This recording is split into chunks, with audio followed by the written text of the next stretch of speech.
Hello, Taurus, Sun, Moon Rising, and Venus Signs. Kamusta kayo? Sana po nasa mabuti kayong kalagayan. Welcome back po sa Star Tarot. At kung bago kayo rito, welcome din po kayo. Please subscribe, like, share my videos, and leave me a comment kung naka-resonate po kayo. Thank you. Tignan natin kung ano ang messages ni Taurus. First message po ninyo ay 8 of Cups. Ayan. So, 8 of Cups, there is a desire for you to leave something behind. Meron kayo ritong gustong iwanan na, meron kayong gusto dito na talikuran na because, it doesn't serve your highest good anymore.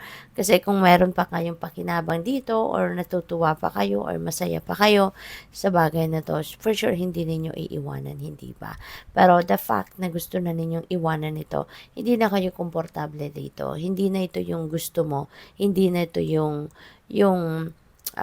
masaya ka, 'di ba, sa sitwasyon na ito. Kaya you want to leave this situation. So it could be anything. It could be relationship, it could be a career, it could be a job.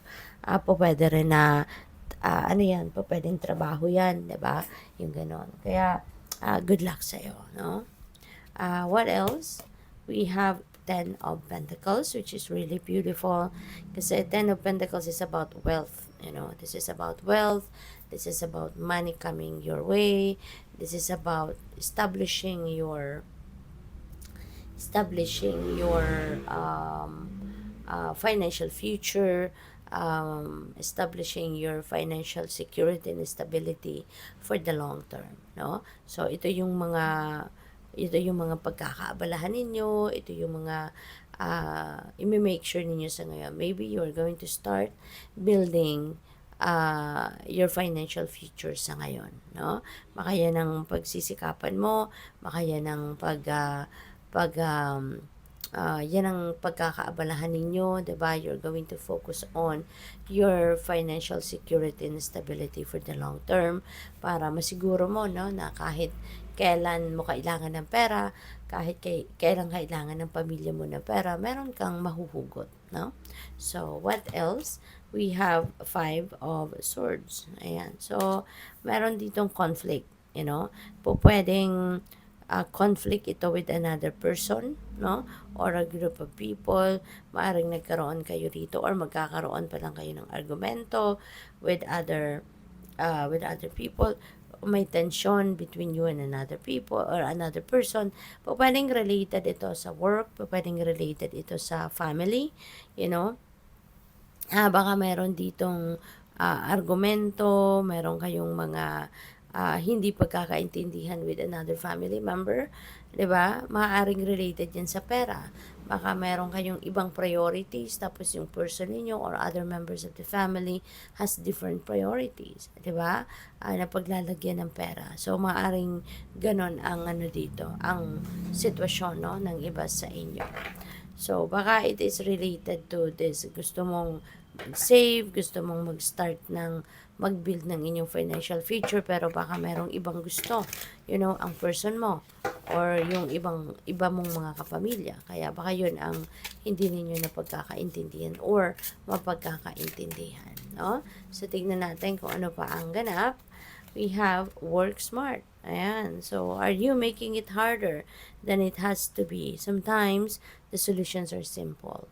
Diba? Pero, minsan ang iba, mas nahihirapan kasi kinukomplika, 'di ba, ang sitwasyon. Mas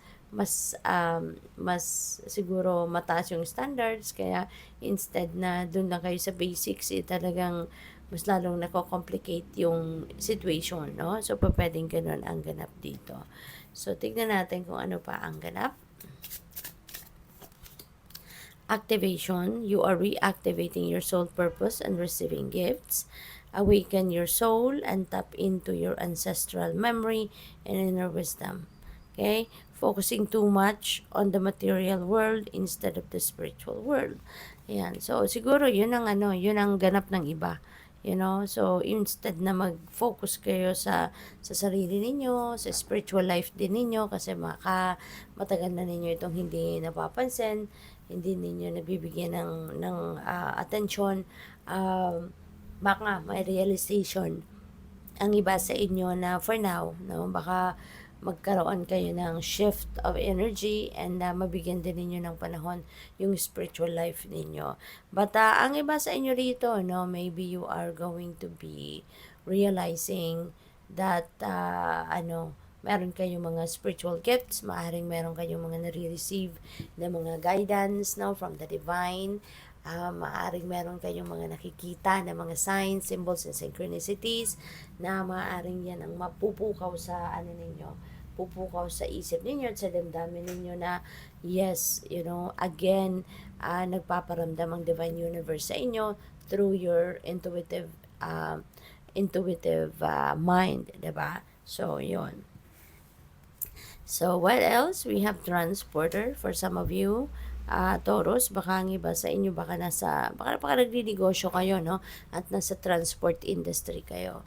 Pwede rin na yun ay negosyo ninyo related sa transportation, or baka kayo ay nagtatrabaho, yung career ninyo ay nasa transportation industry. Pwede rin naman na kayo ay magta-travel, no? Possible din na kayo ay gustong mag-travel, or baka gusto ninyong pwede rin, no, na yung business ninyo, feeling ko ang iba sa inyo mayroong mga sasakyan pinapaupahan, pinaparentahan, yung mga ganon. Or baka nga kayo mismo yung nagda-drive din sa isa sa mga sasakyan ninyo. Kayo mismo nagda-drive, 'di ba? At nagpaparent kayo or bumibiyahe kayo, yung ganon. So, for sure this is not going to resonate with everyone, so just take as it resonates, okay? So, good luck sa iyo. Thank you for watching. Love and light. Namaste.